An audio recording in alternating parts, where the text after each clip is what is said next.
ராஜேஸ்வரி அம்மாவை நடிக்கிறது.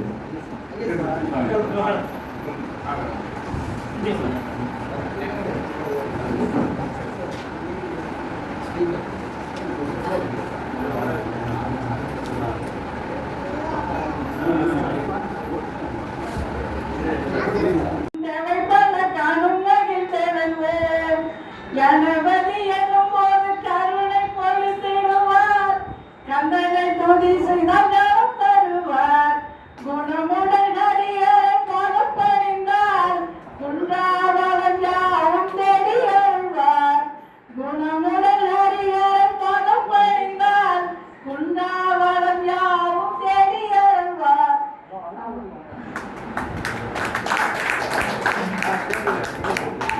அதாவது இந்த சேவையை சிறப்பாக நடத்தணும் அப்படின்னு சொல்லி, அதாவது நலசங்கத்துடைய நுகர்வோர் தின விழா 23வது ஆண்டு விழாவாக சீரோடும் சிறப்போடும் நடத்தி கொண்டிருக்கக்கூடிய கே மஸ்தான் நிறுவன தலைவர் அவர்களே மற்றும் இங்கே வருகை தந்து முன்னிலை வைத்துக் கொண்டிருக்கிற திருமதி ராஜேஸ்வரி அம்மாள் அவர்களே, ஸ்கோப் நிறுவனத்தினுடைய தலைவி அவர்களே, மற்றும் தென்னகர் நுகர்வோர் மற்றும் மக்கள் பாதுகாப்பு இயக்கத்தினுடைய சேர்மன், ஆசிரியர் மனித விடியல் புலனாய்வு இதழ் மற்றும் நமது இயக்கத்தினுடைய மாநில தலைவராக இருக்கக்கூடிய விடியல் ஆசிரியர் திரு மோகன் அவர்களே, அவர் நானும் கிட்டத்தட்ட ஒரு 30 ஆண்டுகளுக்கு மேல பழக்கம்.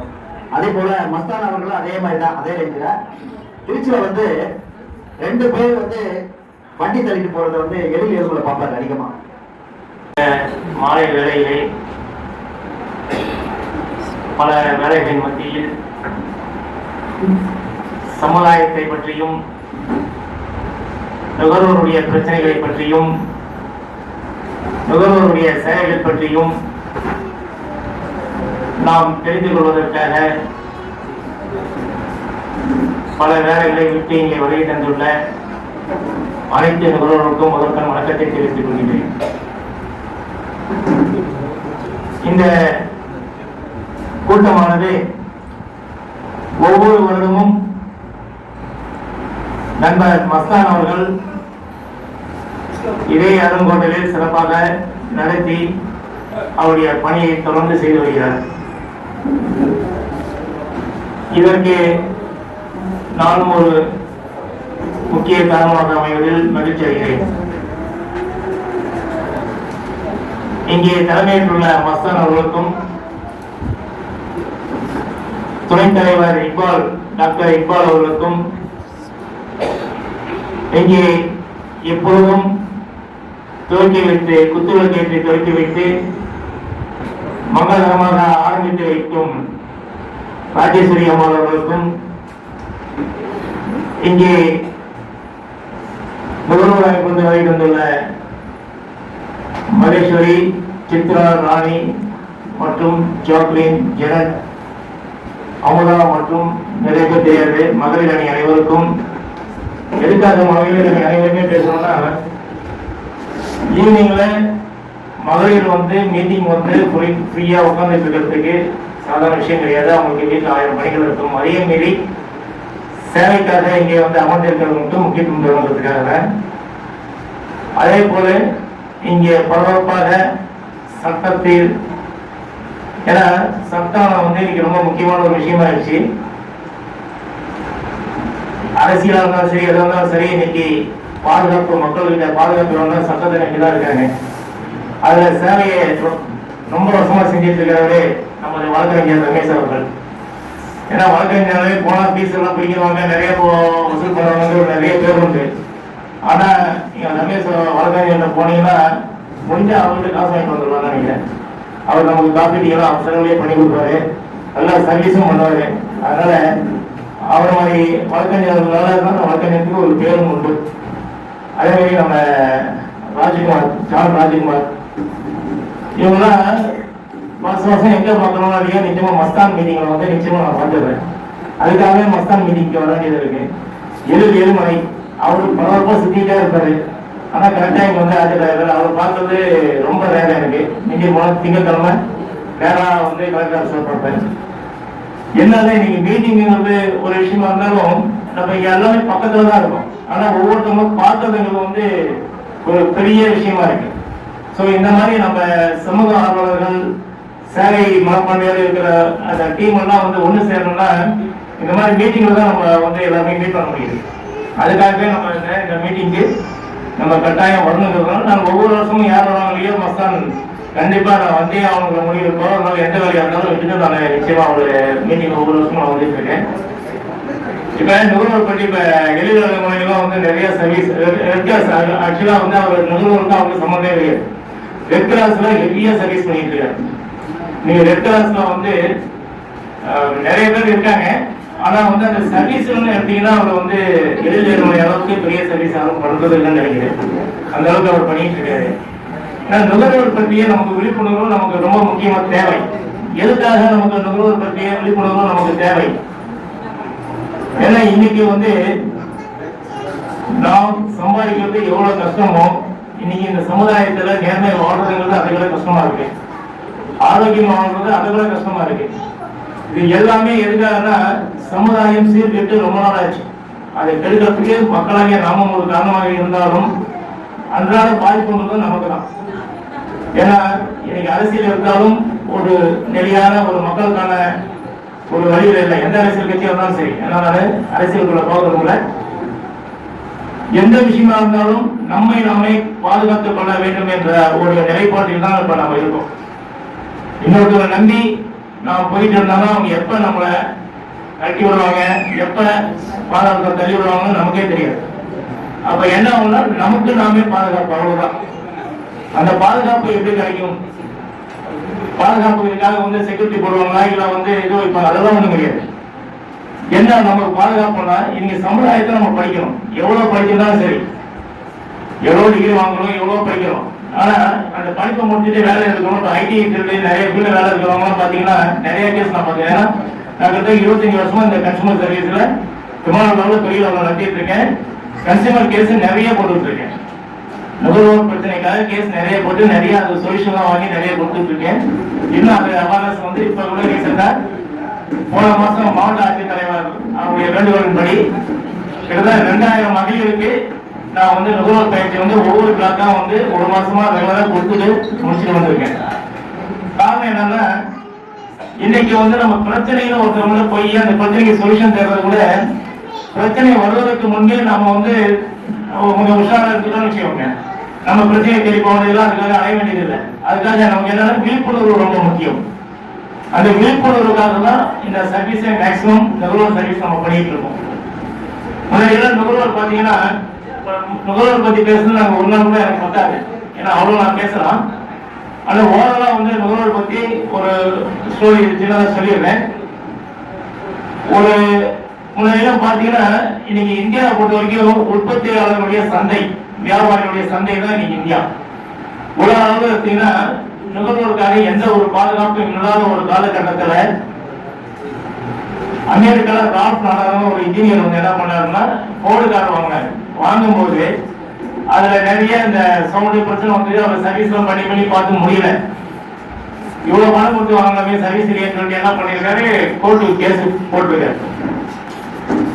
ஏன்னா அது வரைக்கும் வந்து யாரும் கேஸுக்கு போறது. ஏன்னா அப்பெல்லாம் பாத்தீங்கன்னா வியாபாரிகளுக்கும் உற்பத்தியாளருக்குமான சட்டம் தான் அதிகமா இருந்துச்சே தவிர நுகர்வோருக்கான சட்டம் எதுவுமே கிடையாது. அவங்களுக்கு சாதகமா எந்த ஒரு சட்டமும் இல்லை.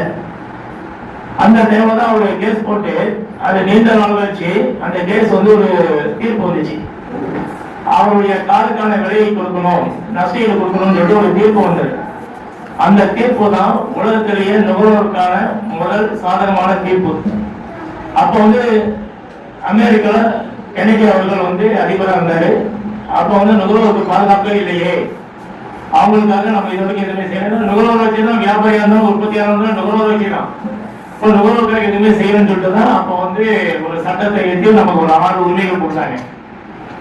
அந்த 6 உரிமைகள் நாங்க கொடுத்தது உலக வேலை வரும்போது 1986 ராஜீவ்காந்தி அவர்கள் பிரைம் மினிஸ்டரா இருக்கும் பொழுது இந்திய பார்லிமெண்ட்ல நுகர்வோர் பாதுகாப்பு சட்டம் வந்து பில் பாஸ் பண்ணாங்க, அங்க நிறைவேற்றினாங்க.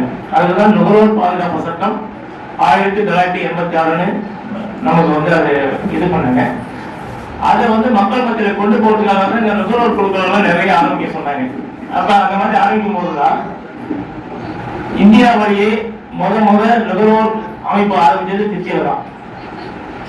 அது புஷ்பம் சொல்லிட்டு ஒரு நேஷனல் காலேஜ் ஹெச்ஓடி ப்ரொஃபசர் வந்து 1982 86 தான் நம்ம இந்தியாவில் நுகர்வோர் பாதுகாப்பு சட்டம் பார்லிமெண்ட்ல சாங்ஷன் ஆகி வந்துச்சு. ஆனா 72லயே இந்த நுகர்வோர் அமைப்பு ஆரம்பிச்சது புஷ்பம் சொல்லிட்டு ப்ரொஃபசர் அப்படி இன்னும் இருக்காரு. ஏன்னா அதுக்கு பிறகுதான் வந்து அவர் சார்ந்த முத்துவேலன் மில்ராஜ் எல்லாம் அப்படியே அப்பெல்லாம் பாத்தீங்கன்னா ஒரு குறிப்பிட்ட ஆளுங்க தான் இருப்பாங்க. ஆனா இன்னைக்கு லெவலில் என்ன பாத்தீங்கன்னா தெருக்கு ஒரு கன்சியூமர் அமைப்புகள் இருக்கு, ஊருக்கு ஒரு 100 அமைப்புகள் இருக்குன்னு வச்சுக்கோங்க. இந்த மாதிரி அமைப்புகள் இருக்கும்போது தான் கவர்மெண்ட்ல என்ன பண்ணாங்க, இதுல வந்து சூஸ் பண்றோம் அப்படின்னா தமிழ்நாடு சிவில் சர்வீஸ் கன்சியூமர் டிபார்ட்மெண்ட்ல வந்து இந்த நுகர்வோர் அமைப்புகளை வந்து செலக்ட் பண்ணணும்னு சொல்லிட்டு பண்ணதுல திருச்சியில வந்து ஒரு 6 அமைப்புகள் பண்ணியிருந்தாங்க. அதுல ஒரு அமைப்பு என்னுடைய அமைப்பு. இது நாங்க வந்து ஒவ்வொரு கவர்மெண்ட் மீட்டிங்லையும் எங்களை இன்வைட் பண்ணி அந்த மக்களுடைய அதிகாரப்பூர்வமான குறைகளை சொல்றதுக்கு அதிகாரமுள்ள பிரதிநிதிகளை நாங்க வந்து ஒவ்வொரு டிபார்ட்மெண்ட்லயும் செயல்பட்டு நிறைய பண்ணிட்டு இருக்கோம், நிறைய அவேர்னஸ் கொடுத்துட்டு இருக்கோம். இந்த 6 உரிமைகள் சொன்னாங்க இல்லைங்களா, 6 உரிமைகள் வந்து உரிமைகளை பத்தி சொல்லாமா சொல்லல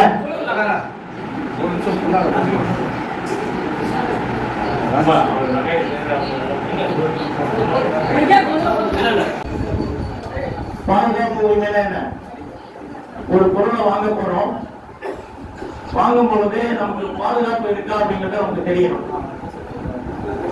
ஏசி, ஃப்ரிட்ஜ், கிரைண்டர் இந்த மாதிரி எலக்ட்ரானிக்ஸ் எல்லாம் நிறைய போய் கடையில் வாங்குறோம் இல்லையா. வாங்கும்போது நார்மலா போய் வாங்கிட்டு என்ன பண்றோம், எது கம்மியா இருக்கோ அதை ரேட்டு போட்டு வாங்கிட்டு வீட்டில் வந்து மாட்டும் போது என்ன ஆகும், உலகில் மாட்டும் போது ஷாப் அடிக்கிறது இந்த மாதிரி நிறைய இஷ்யூஸ் எல்லாம் வரும். அப்ப நமக்கு அது பாதுகாப்பு இருக்கான்னு தெரியணும். பாதுகாப்பு இருக்குன்னா எப்படி என்ன பண்ணணும், பாதுகாப்பு இருக்குன்னா ஐஎஸ்ஐ முத்திரை போட்டுருக்கும். ஐஎஸ்ஐ முத்திரைங்கிறது வந்து பியூரோ ஆஃப் இந்தியன் ஸ்டாண்டர்டு, அந்த ஒரு நிறுவனம், மத்திய அரசு நிறுவனம். அந்த நிறுவனம் வந்து ஒவ்வொரு பொருளுடைய தரத்தை நுகர்வோர் பாதுகாப்பாக அதனுடைய தரத்தை நிர்ணயம் பண்ணுறதுக்காக தான் ஐஎஸ்ஐ முத்திரை, இந்த ஆடு மார்க் சங்கத்தில் ஆடு மார்க் முத்திரை, சில்க் மார்க் முத்திரை, அக்மார்க் முத்திரை, வரிசைய முத்திரைகள் இருக்கு.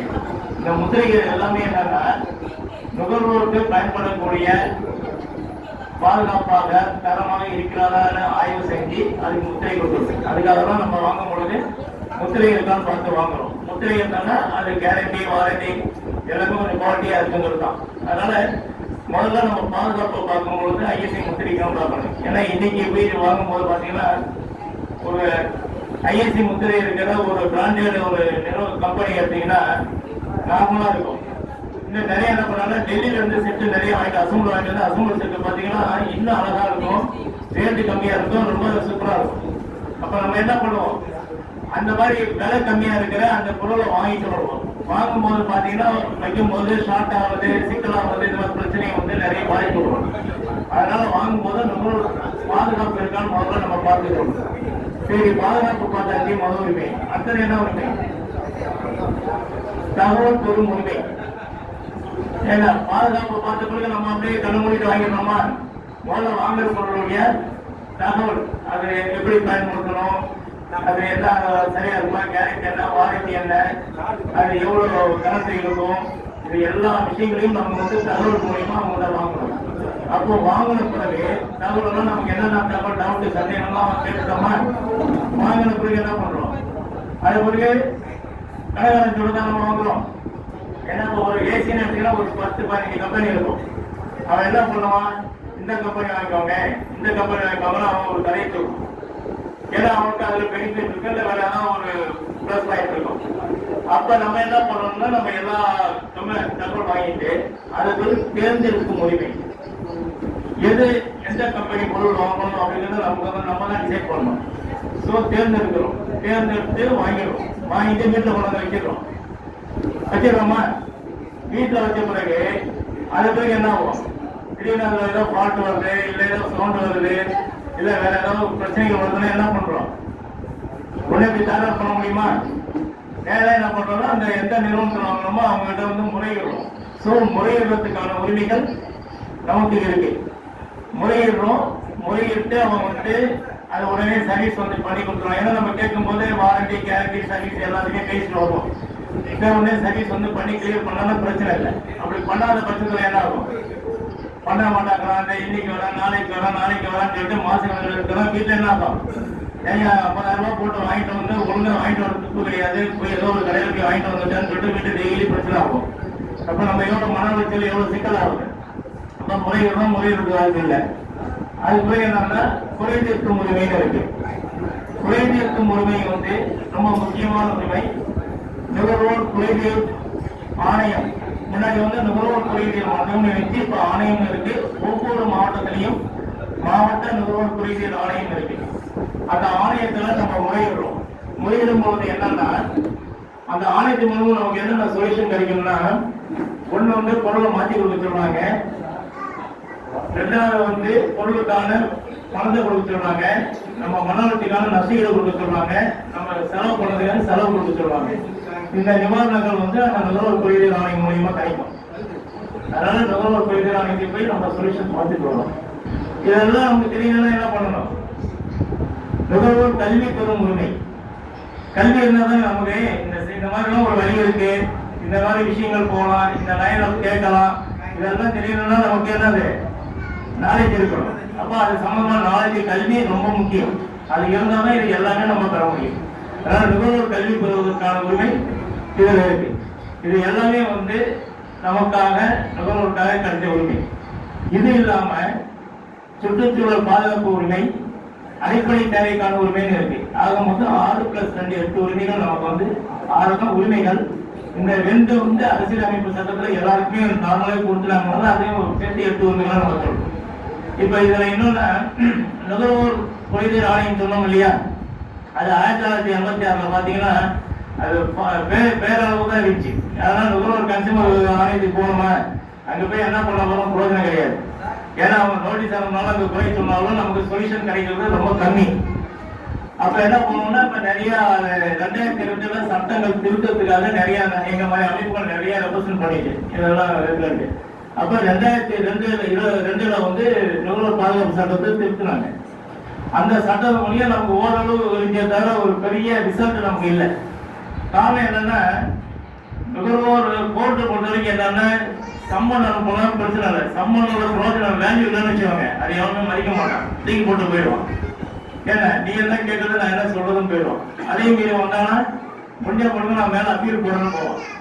அப்ப பாத்தீங்கன்னா இந்த நானும் ஒரு 10,000 பிரச்சனைக்கு ஒரு வழக்கு தொடரும் போது பாத்தீங்கன்னா அவன் மேற்கொண்டு போனோம்னா செலவு பண்ணி கட்டுப்படியாவது அடைய முடியாது.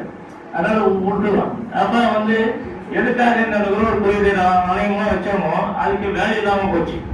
இந்த மாதிரி காலகட்டத்தில் தான் 2019 நுகர்வோர் குறைதீர் ஆணையத்துக்கு அந்த சட்டத்தை 2019 நுகர்வோர் பாதுகாப்பு சட்டம் 2019 இதுல நமக்கு ஃபுல் பவர் கொடுத்துருக்காங்க. ஒரு குற்றவியல் வழக்கு என்ன பவரோ, சிவில் அவங்க கோர்ட்ல என்ன பவர் கொடுக்குறோம் அந்த பவர் ஃபுல்லாவே கொடுத்துருக்காங்க. என்னென்ன பவர் கொடுத்துருக்காங்க, நமக்கு வந்து நோட்டீஸ் அனுப்புறோம், வரலன்னா அவங்களுக்கு வாரண்ட் போடுறதுக்கு பவர் உண்டு, வாரண்ட் போட்டு அவனை அரெஸ்ட் பண்றதுக்கு பவர் உண்டு, சொத்தை ஜப்தி பண்றதுக்கு பவர் உண்டு. என்ன எல்லா பவரும் நமக்கு ஃபுல்லா இந்த கன்சூமர் நுகர்வோர் குறைதீர் ஆணையத்தின் மூலியமா நமக்கு கிடைச்சிருக்கு. இது இல்லாம அப்பீல் போகணும்னா முன்னாடி எல்லாம் போகணும்னா வாட்டு போயிட்டே இருப்பாங்க. இப்ப எல்லாம் ஜட்ஜ்மெண்ட் வந்து ஒரு 5 லட்ச ரூபா ஒரு பிராந்தியம் கொடுத்துதான் வச்சுக்கோங்க. நீங்க அப்பீல் போகணும்னா என்ன பண்ணணும்னா 50% அங்க பணம் கட்டணும். 2 லட்ச ரூபா அங்க பணத்தை கட்டினா தான் நீங்க அப்பீல் போக முடியும். சோ அப்ப என்ன பண்ணாங்கன்னா இங்கேயே முடிச்சுட்டு போயிடுவாங்க. சோ இந்த மாதிரி எல்லா பவர் சொத்து ஒரு 5 லட்ச ரூபா போடுறோம், பணம் கட்டலன்னா நமக்கு அந்த சொத்தை ஜப்தி பண்ணி நமக்கு ரெக்கவரி பண்ணி கொடுக்கறதுக்கான அதிகாரம் நுகர்வோர் ஆணையத்துக்கு இருக்கு. சோ இந்த மாதிரி ஃபுல்லா எல்லா அதிகாரமும் நம்ம வானொலாவிய அதிகாரம் இப்ப நுகர்வோர் ஆணையத்துக்கு நமக்கு இருக்கு. அந்த ஆணையத்துல இப்ப நம்ம நுகர்வோர் கோர்ட்டுக்குன்னு போனோட ஆணையத்துக்கு போனோடனே வியாபாரிகள் என்ன பண்றாங்க, முதல்ல வந்து பேசி முடிச்சிடுறாங்க.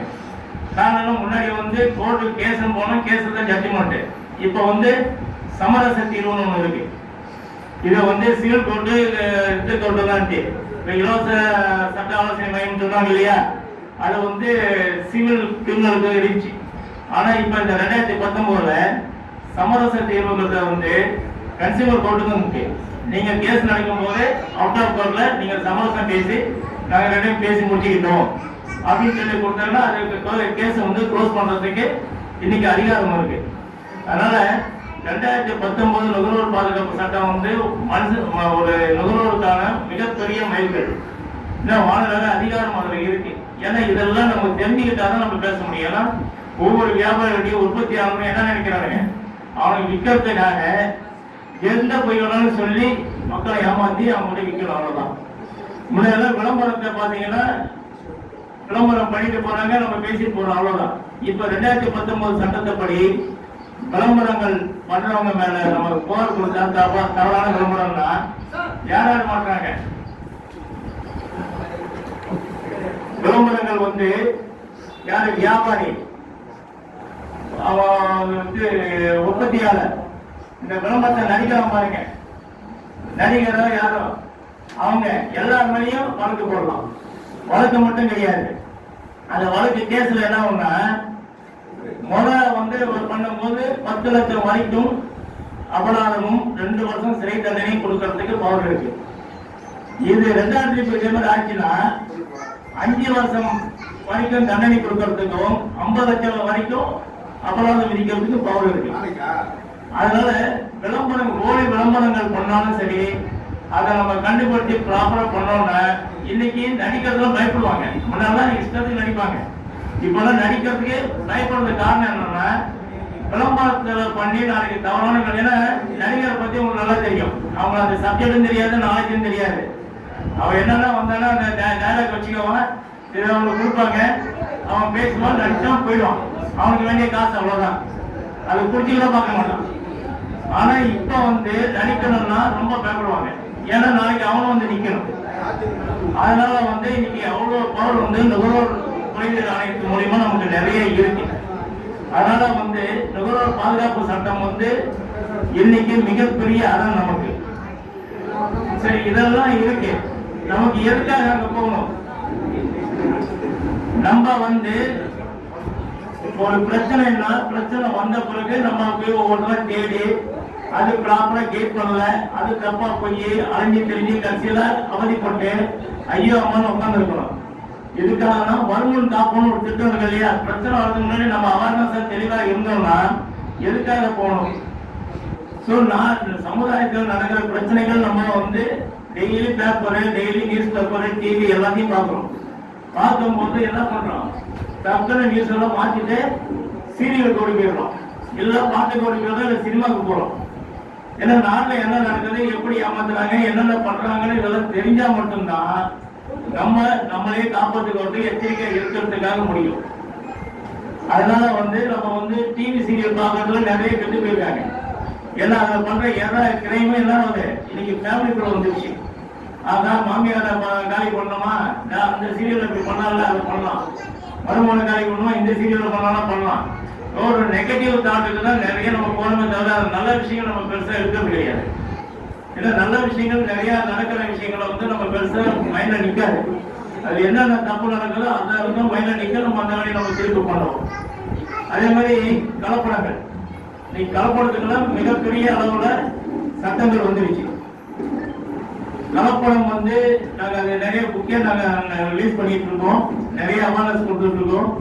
இப்போ நார்மலா எடுத்தீங்கன்னா நம்ம காலையில பால் வாங்கணும் இல்லையா, காலையில எத்தனை மணிக்கு பெல் அடிக்கிறோம்? 4 மணிக்கு 5 மணிக்கு வந்து அம்மா பால் பெல் அடிக்கிறானா, அடிக்கிறானா இல்லையா? நம்ம எழுந்தாலே தெரியும். அதனால நம்ம வந்து அதை 7 மணிக்கு எழுந்திருக்கணும் போது அவங்க அந்த பெல் அடிக்கிறது தெரியாது. நார்மலா கிராமத்துல எடுத்தீங்கன்னா 4 மணிக்கே பால் பெல் அடிப்பாங்க. எதுக்காக அடிக்கிறான்னா, அம்மா பால் வந்திருக்கு, பால் வைக்காம தான் அவன் பாலுக்காக தான் அடிக்கிறோம். அது நாங்கள் நுகர்வோர்கள் இப்போ நிறைய ஒரு 2000 பேருக்கு மேலே வந்து இப்போ போன மாதத்தில் வந்து மகளிருக்கு நிறைய அவேர்னஸ் கவர்மெண்ட் கலெக்டர் சொல்லி நான் வந்து சிவில் சப்ளை டிபார்ட்மெண்ட் மூலமா நான் டிஸ்ட்ரிக்ட் வந்து நான் என் சர்ச்சில் எல்லாமே நான் அவேர்னஸ் பண்ணிட்டு வந்தேன். என்னன்னா காலை அடிக்கும் போது நம்ம ஏமாறதுக்கு தயாராகிக்கோங்கன்னு ஒரு எச்சரிக்கை மணி. எதுக்காக எச்சரிக்கை மணி? அம்மா பாலும் பெல் அடிக்கிறான் இல்லையா, அது எதுக்கு நம்ம எச்சரிக்கை மணிங்கிறோம்? காலைல 4 மணிக்கு தூங்கி கண்ணு முடிக்கும் போது பெல் அடிக்கிறோம், முடிச்ச உடனே என்ன ஆகுது, பால் வருது. பால் என்ன பண்றான், தண்ணி கலக்கிறான். இல்லையா? கலப்படத்தை ஸ்டார்ட் பண்றோம். அதுக்கு பிறகு டீயோ காஃபியோ போடுறோம், அதுல கலப்புறோம். அது முடிச்சு சோப்பு, பிரஷ், பேஸ்ட் எல்லாத்துலயும் கலப்புறோம். அது பிறகு மேக்கப் போடுறோம், கலப்படம். வரிசையா வந்தோன்னா வெளியில வந்தோன்னா பொல்யூஷன் கலப்புறோம். வண்டி எடுக்கிறோம், வண்டியில ஆயில் கலப்புறோம், அதுலயும் கலப்படம் பண்ணி நிறைய பண்றோம். அதெல்லாம் நிறைய நான் இங்க சர்வே எடுத்து நிறைய அந்த போலி ஆயில் குரூப்ல நிறைய பேர் நான் வச்சு நிறைய ரிமாண்ட் பண்ணி நிறைய அந்த உணவுலாம் சீஸ் பண்ணியிருக்கோம். இப்போ அந்த விஷயங்கள் நிறைய பண்ணி கொடுத்துட்டு இருக்கேன். ஏன்னா காலை எழுந்து வந்து நைட்டு தூங்குற வரைக்கும் நாம் சந்திக்கிற ஒவ்வொரு விஷயத்திலையும் நாம் ஏமாற்றப்படுகிறோம். உண்டா இல்லையா? ஏமாறமா இல்லையா? அது நமக்கு பெருசா தெரியதில்லை. மளிகை கடைக்கு போடுறோம், பொட்டல பொருள் வாங்குறோம். அவன் என்ன கரெக்டா 1 கிலோன்னா 1 கிலோ கரெக்டா இருக்கு. முன்னெல்லாம் பாத்தீங்கன்னா என்ன பண்ணுவாங்கன்னா நம்ம கண்ணு முன்னாலே எடை போட்டு பேக் பண்ணி கையில கொடுப்பான். இப்ப எல்லாம் பேக்கெட் வந்துருச்சு. பேக்கெட்ல என்ன பண்றான், 1 கிலோ கரெக்டா போட்டுக்கலாம். நம்ம என்னைக்காவது டெஸ்ட் பண்ணி பார்த்துருக்கோமா? நம்ம பார்த்ததே கிடையாது. 1 கிலோனா 1 கிலோ, 1/2 கிலோன்னு வாங்கணும், நீட்டா பில்ல போடுறோம், வந்துடுறோம். ரைட்டுங்களா? அது பார்க்கறது இல்லை. அப்ப அந்த பேக்கெட் பொட்டல பொருள் பேக்கேஜில் வந்து அந்த பொட்டல பொருள் வாங்குற பேக்கேஜ் பண்றாங்க இல்லையா? அதுல வந்து என்னன்னா எந்த கடை விற்பனையாளரோ யார் உற்பத்தியாளரோ அவங்களுடைய முகவரியை அட்ரஸ் எல்லாம் இருக்கணும். அது இல்லாம இல்லை நான் ஷார்ட்டா தான் சொல்லிட்டு இருக்கேன், நிறைய சொல்லலாம். அது உங்களுக்கு டைம் இருக்காதனால ஷார்ட்டா ஒவ்வொரு விஷயம் சொல்லிட்டு இருக்கேன். அதே மாதிரி உற்பத்தியான தேதி, manufacturing date, retail price, expiry date, இது 3மே இருக்கான்னு நீங்க பாருங்க. ஏன்னா இந்த எக்ஸ்பைரிங்கிறது வந்து இந்த மெடிக்கல் லைன்ல வந்து ரொம்ப ரொம்ப ஆபத்தான ஒரு விஷயம். ஏன்னா இன்னைக்கு ஒரு மளிகை கடையில போறோம், சர்க்கரை வாங்குறோம், பருப்பு வாங்குறோம், சர்க்கரையில ரவா கலக்கலாம், காப்பி தூள்ல கலக்கலாம், எல்லாத்தையும் கலக்கலாம். அது நிறைய இருக்கு. அதை கலந்தா கூட ஆபத்து நிறைய இருக்கு. அதை கூட பெரிய ஆபத்து எங்க இருக்கு, இந்த மருந்துல கலப்படம் பண்ணும்போது நமக்கு நிறைய இருக்கும். எக்ஸ்பைரி மருந்துல கலக்கும் போது தான். அதனால நீங்க அந்த டீட்டெயில்ஸ் இருந்தாதான் அதுல கலப்படம் இருக்கான்னு பார்க்க முடியும். ரைட்டுங்களா? அதனால வந்து ஒவ்வொரு மளிகை கடைக்கும் போனாலும் சரி, பொட்டல பொருள் வாங்கும் பொழுது அதுல இந்த கெட்டிய விவரங்கள்லாம் இருக்கான்னு பாருங்க. இல்லைன்னா இதுக்காக லேபர் டிபார்ட்மெண்ட் இருக்கு, அவங்களுக்கு இன்ஃபார்ம் பண்ணீங்கன்னா உடனடியா வந்து அவங்க வந்து ஆய்வு பண்ணி அவங்களுக்கு அப்பதான் ஃபர்ஸ்ட் ஃபைனு, அடுத்தது வந்து கேஸை போய் ஃபைல் பண்ணுவாங்க. இதே மாதிரி பெட்ரோல் பங்கு நீங்க எங்க இருந்தாலும் எங்க கலப்படமோ அதெல்லாம் இமீடியட்டா லேபர் டிபார்ட்மெண்ட்டுக்கு ஃபோன் பண்ணி சொல்லுங்க. அவங்க வந்து அந்த கடையில வந்து ஆய்வு பண்ணி உடனடியாக வந்து நடவடிக்கை எடுப்பாங்க. நடவடிக்கை அவங்க வந்து நடவடிக்கை எடுத்தா அந்த அதிகாரிகள் மீது நம்ம கம்ப்ளைண்ட் பண்ணணும். நம்ம திருச்சி மாவட்ட உணவுப் பொருள் பாதுகாப்பு ஆலோசனை குழு உறுப்பினராகவும் இருக்கேன். அதே மாதிரி ரேஷன் கடையில விஜிலன்ஸ் கமிட்டி மாவட்ட உறுப்பினராக இருக்கேன். இந்த மாதிரி எல்லா டிபார்ட்மெண்ட்லயும் நான் உறுப்பினராக இருக்கேன். அப்போ ஃபுட் சேஃப்டி எல்லாம் பாத்தீங்கன்னா நிறைய அந்த ஃபுட்டு விஷயம் நிறைய, அது ஒரு பெரிய விங்க. என்னன்னா இந்த தெருக்கடைகள்லாம் போடுறாங்க இல்லையா, அதெல்லாம் பாத்தீங்கன்னா நாங்க நிறைய கலெக்டிவ் மீட்டிங்ல நிறைய பேசிருக்கோம். அதுக்கு வந்து ஃபர்ஸ்ட் சேஃபா இது பண்ணணும். ஏன்னா ரோட்ல எல்லாமே வைக்கிறாங்க, ஓப்பனா தான் வைக்கிறாங்க. ரோட்ல 1000 பஸ் போகுது, லாரி போகுது, எல்லாம் போகுது. எல்லாம் நம்ம ஊர்ல சுத்தமா அப்படி கண்ணாடி மாதிரியே இருக்கு, ஒரே அசுத்தமா தான் இருக்கு. அந்த டஸ்ட் எல்லாம் எங்க போவோம், நம்ம கண்ணு தெரியாமையா அந்த சீட்டுலையும் உணவுலையும் தான் போய் வைப்போம். அப்ப நம்ம அதை வாங்கும்போது என்ன ஆகும், நமக்கு பிரச்சனைகள், செரிமான பிரச்சனைகள், கோளாறு நிறைய பிரச்சனைகள் வரதான் செய்யும். அப்ப நமக்கு உணவை பொறுத்த வரைக்கும் தெருவில் வாங்கும்போது அது பாதுகாப்பாக இருக்கான்னு பார்க்கணும். ரெண்டாவது வந்து ஆயில், அந்த ஆயில் வந்து என்ன பண்றாங்கன்னா 1 ட்ரிப்பு 2 ட்ரிப்பு 3 ட்ரிப்பு நமக்கு படிப்படியா வரும். இப்போ பெரிய கம்பெனில பாத்தீங்கன்னா அவன் வந்து ஃபர்ஸ்ட் 1 ட்ரிப் யூஸ் பண்ணிட்டு அடுத்தது என்ன பண்றான், அந்த ஆயில் அத்தை கேட்டகரி இருக்கவனுக்கு கொஞ்சம் கம்மி ரேட்ல வித்துடுறாங்க. அவன் என்ன பண்றான், 2 ட்ரிப் யூஸ் பண்ணிட்டு இன்னும் கம்மி ரேட்ல இருக்கிறது வித்துடுறான். மொத்தத்துல 250,000 வரைக்கும் வித்துடுறாங்க. அப்ப அவன் 4-5 ட்ரிப் யூஸ் பண்ண எண்ணெயை திருப்பி யூஸ் பண்ணும்போது என்ன ஆகும், பாய்ச்சலா மறக்க வாய்ப்பு இருக்கு. இப்ப நிறைய பஜ்ஜி அது இதெல்லாம் வாங்கும்போது நிறைய பிரச்சனைகள்லாம் வருதுன்னா காரணம் அதுதான். ஸோ ஆயில் வந்து நம்ம ரொம்ப முக்கியமா பார்க்கணும். அதே மாதிரி இந்த அஜினோமோட்டோ, இதை டேஸ்ட்டுக்காக போடுறது அஜினோமோட்டோ. இப்போ ஃபாஸ்ட் ஃபுட் எல்லாம் வாங்குறோம் இல்லையா, ஃபாஸ்ட் ஃபுட் எல்லாம் பார்த்தீங்கன்னா அவன் இருக்கிற கொஞ்சம் போடுறது அதெல்லாம் போடுறதே நமக்கு பாய்சனு. அதனால இந்த அஜினோமோட்டோ எல்லாம் டேஸ்ட் நல்லா இருக்குன்னு ஒரு லெவலில் அதிகமாக போடுவான். அஜினோமோட்டோ வந்து ஒரு லிமிட்டாக போடணும், ஒரு லிமிட் அவ்வளோ %. அதை தாண்டி போடும்போது என்ன ஆகும்னா வயிற்று பிரச்சனைகள் நிறையா வரும். வயிற்று வலி அது இதில் இந்த மாதிரி நிறைய பிரச்சனைகள் வரும். ஸோ அஜினியம் மண்டலம் ஒரு லெவலில் மேலே போடக்கூடாதுன்னு சொல்லிட்டு நாங்கள் நிறையா கேஸில் நிறைய நடத்திட்டு இருக்கோம். நிறைய ஃபுட் சேஃப்டியில் நிறையா கம்ப்ளைண்ட் பண்ணி ஒவ்வொரு கலெக்டர் தலைமையில் நடக்கும்போதெல்லாம் நிறைய நாங்கள் எந்தெந்த கடையில் இப்போ இங்கே வந்து இப்போ இந்த மைக்கேல் ஐஸ்கிரீமு கேஸ் போட்டாங்களா, சீஸ் பண்ணாங்க. அக்கிங் பிரியாணி, இந்த மாதிரி எல்லாம் இந்த பிரியாணி கடைகள், இந்த பெட்டி கடைகள், இதெல்லாம் வந்து நிறைய ஃபுட்டு விஷயமா இதெல்லாம் ஹோட்டல்லாம் போனீங்கன்னு வச்சுக்கோங்களேன், என்ன பண்ணுவாங்கன்னா முன்னெல்லாம் வந்து அப்படியே கையால் அள்ளி போட்டு இருப்பாங்க. அந்த அப்பெல்லாம் பார்த்தீங்கன்னா இப்போ கரண்டி வந்துச்சு. இப்போ இன்னும் என்னன்னா ஹைஜீனிக்காக இருக்குன்னா க்ளவுஸ் மாட்டிக்கணும், கவர் போட்டுக்கிட்டு அது அந்த கரண்டிலையும் கவர் போட்டு கொடுக்கணும். இப்போ ரீசெண்டாக ஒரு பெரிய ஒரு நல்ல ஒரு பிரபலமான ஒரு ஹோட்டலில் வந்து டிஃபன் சாப்பிட போயிருந்தோம். போனப்ப அதை சாப்பிடும்போது பார்த்தீங்கன்னா ஒரு சப்பாத்தியில் வந்து பார்த்தீங்கன்னா குருமா வைக்கும்போது அது புழுவும் ஓடிக்கிட்டு இருந்துச்சு. அதெல்லாம் படம் எடுத்து வச்சிருக்கேன். கூப்பிட்டு 1 மணி பெரிய கடை, அது எல்லாத்துக்கும் அது பேர் சொன்னால் தெரியும், அது சொல்ல விரும்பணும்னு வச்சுக்கோங்க. ஏன்னா அவங்க வியாபாரத்தில் கூப்பிட்டு 1 மணி வரைக்கும் செய்யறாங்க. ஏன்னா அது ஒரு காலிஃப்ளவரில் சேர்ந்து வந்துருச்சிங்கன்னு சொல்லிட்டு ரொம்ப ரிக்வஸ்ட் பண்ணிடுறாங்க. 1 பண்ணி நம்ம இது பண்ணிட்டு வந்தோம். இது ஒவ்வொரு கடையிலையும் பார்த்தீங்கன்னா இந்த மாதிரி பிரச்சனை மட்டும் இல்லாமல் அவங்க கிச்சனுக்குள்ள போனீங்கன்னு வச்சுக்கோங்க, அவங்க காலே வைக்க முடியாது, அவ்வளோ அசுத்தமாக இருக்கும், அவ்வளோ டஸ்டாக இருக்கும். அவன் அப்படியே அந்த வேர்வையில் அப்படியே வேர்வை செஞ்சுக்கிட்டு அப்படியே குழம்புல இது பண்ணுவான், அது பண்ணுவான். அதெல்லாம் போய் நின்று பார்த்தீங்கன்னா நீங்கள் சாப்பிடவே பிடிக்காது. ஸோ அந்த மாதிரிலாம் ரொம்ப மோசமான ஒரு நிலையில் இப்போ நாங்கள் நிறையா அதெல்லாம் போய் பார்த்து நிறைய கடையில் ஃபஸ்ட்டு வார்ன் பண்ணியிருக்காங்க, கேஸ் போட்டிருக்காங்க, நிறைய சீல் வச்சுருக்காங்க. இந்த மாதிரி நிறையா நடந்துருக்கு. ஸோ இதெல்லாம் வந்து ஃபுட்டில் பார்த்தீங்கன்னா நம்ம ரொம்ப முக்கியமாக பார்க்கணும். ஏன்னா சின்ன சின்ன குழந்தைகளுக்கு கொடுக்குறது வந்து ரொம்ப நம்பங்கிறது நல்ல விஷயம். இன்னைக்கு எல்லாமே சின்ன குழந்தைங்களாம் என்னாச்சு, டக்குனு இருக்காங்க, ஃபோன் பண்ணலாம், ஆர்டர் போடுறாங்க, கொண்டு வந்து கொடுத்துருவோம். அவன் என்ன கொண்டு வந்தான், என்ன ஆகும், என்ன வேணும். ஏன்னா இந்த ஹோட்டலில் இப்போ இந்த ஆர்டர் போடுறதெல்லாம் பார்த்தீங்கன்னா 50-50 தான் அவனுக்கு வந்து அதில் வந்து பேமெண்ட்டே வருது. 150 ரூபான்னா அவனுக்கு 80 ரூபா, அதுக்கு 80 ரூபா எப்படி தான் போகுது. அவன் அந்த குவாலிட்டிக்கு அந்த மாதிரி தான் அந்த இதை கொடுக்குறோம். ஸோ நம்ம நேராக நீங்கள் ஒன்று நேராக போய் ஒரு பிரியாணி பார்சல் நேராக போய் வாங்குங்க, கடையில் போய் பார்சல் வாங்குங்க, அது எப்படி இருக்குன்னு பாருங்க. இதே ஆர்டர் பண்ணிட்டு அந்த பார்சல் ரெண்டுக்கும் வித்தியாசம் நிறைய டெஸ்ட் பண்ணி பாருங்க. இதெல்லாம் காலம் இந்தியாவில போனது வந்தது ஆகுனதை எல்லாத்தையும் சேர்த்து பேக் பண்ணி நமக்கு கொடுப்பான். நேராக போனால் அது ஃப்ரெஷ்ஷாக கொடுப்பான். காரணம் என்ன, நேராக போகும்போது நம்ம 350 ரூபா காசு கொடுத்து வாங்குறோம். இதே இவனுக்கு கொடுக்கும்போது எவ்வளோ அது 170 ரூபா 160 ரூபா. ஸோ அதுக்கு தகுந்த மாதிரி தான் கொடுக்குறோம். ஸோ இந்த பேக்கிங்கில் வந்து எந்த மாதிரி கொடுக்குறோம், என்ன அது சுத்தமாக இருக்கு என்னங்கிறது நமக்கு தெரியவே தெரியாது. ஆனால் காசு மட்டும் போகும்போது பிரச்சனை. அதுக்கு இப்போ வந்து சர்வீஸ் சார்ஜ்னு ஒன்று போட்டு வாங்கிட்டு இருக்காங்க. அதனால் ஃபுட்டை பொறுத்த வரைக்கும் நம்ம ரொம்ப தீவிரமாக ரொம்ப எச்சரிக்கையாக பார்க்க வேண்டிய விஷயங்கள் நிறையா இருக்குது. சரி, இந்த ஃபுட்டெல்லாம் முடிஞ்சிருச்சு, இந்த கலப்படமும் நம்ம பார்த்துட்டோம். இது இல்லாமல் இப்போ நாங்கள் தீவிரமாக வந்து இந்த கஞ்சா, குட்கா, புகையிலை இந்த மாதிரி விஷயங்கள் வந்து நாங்கள்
நுகர்வோர் துறையிலும் ஒரு முத்திரை பதித்தவராய், பார்ப்பதற்கு எளியவராய், எல்லோருடைய இதயம் இருக்கக்கூடியவராய் அன்பிற்குரிய கே மஸ்தான் அவர்கள் தொடர்ந்து ஒரு அர்ப்பணிப்பு மனப்பான்மையோடு இது போன்ற நிகழ்ச்சிகளை நடத்தி வருவதற்காக அன்னார் அவர்களுக்கு Indian red cross society Tiruchirappalli மாவட்ட கிளையின் சார்பாகவும் நாம் சார்ந்திருக்கக்கூடிய பல்வேறு அமைப்புகளின் சார்பாகவும் எவ்வளவு எளிமையாக இருந்தாலும் பரவாயில்லை, ஒரு பத்மஸ்ரீ விருது பெற்றவர்களுடைய துணைவியார் என்ற முறையில் எந்த விதமான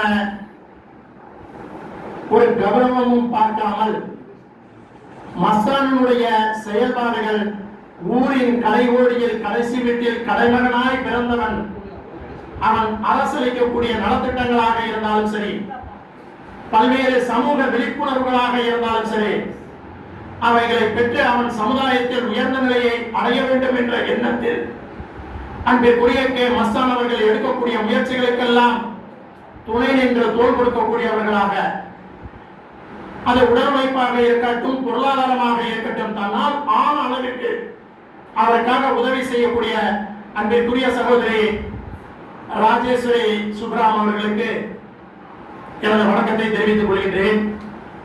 அவரோடு இணைந்து பணியாற்றக்கூடியவராக தானும் ஒரு தென்னக நுகர்வோர் அமைப்பினுடைய மாநில பொறுப்பில் இருந்து மாவட்ட நிர்வாகமாக இருக்கட்டும், அன்பிற்குரிய எனக்கு முன்னால் பேசிய டாக்டர் ஜான் ராஜ்குமார் அவர்கள் சொன்னார், நுகர்வோர் அமைப்பை சிராப்பள்ளி மாவட்டத்தில் மிக சிறப்பாக வளர்த்து அவனுக்கு 21 வயசு, பொண்ணுக்கு 23 வயசு, இருவரும் சகோதர சகோதரிகளா, கணவன் மனைவியா?